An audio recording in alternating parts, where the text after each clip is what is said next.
Hello, all you mayhem makers. I'm Mindy with Quilting Mayhem, and today we're going to talk about Queen of Diamonds. All right, it just started. Hopefully, you're following along with Pink Door Fabrics and Tula Pink.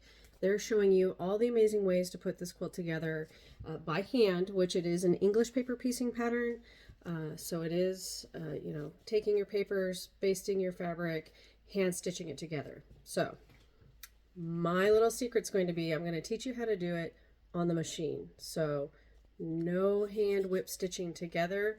We're actually going to lay fabric pieces out, machine stitch them onto a stabilizer, and then do, the sashing and the assembling just like you would if you'd been doing it all pieced by hand. So if those of you, you don't have the time or you don't have the dexterity to do the handwork, you can still do this lovely quilt, but by machine. So super excited.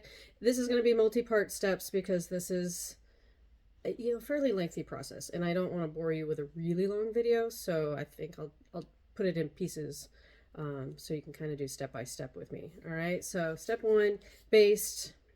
I glue baste.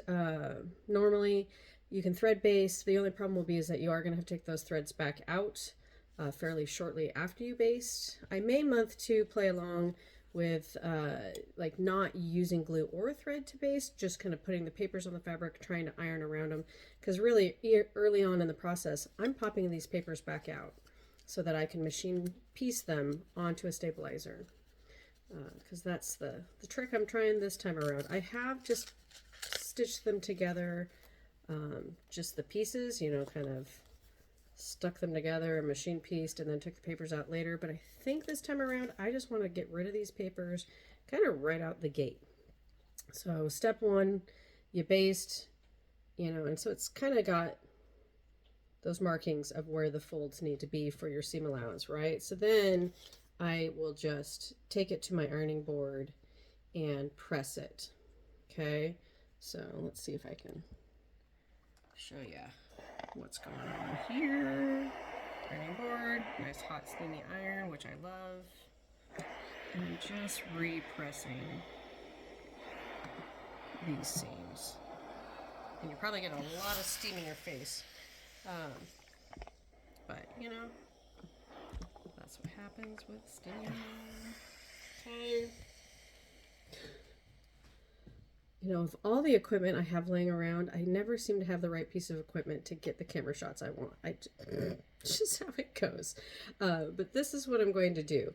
So all these pieces that I have papers in, I'm going to take the papers out and do this step first before I attach them to my foundation stabilizer. So welcome to step one. If you're following along, this is where you're going to pause, do this exact same step before we move on to the next one. But keep in mind, the one thing that's going to happen before we sew is the outer edges of the diamond. I am actually even going to repress those seams of whichever ones are going to be on the outside so that they're outward and ready to stitch the sashing on. And if that doesn't make sense, just go see the next video and we'll talk about it before you do anything. So, all right. Have fun. We'll see you soon.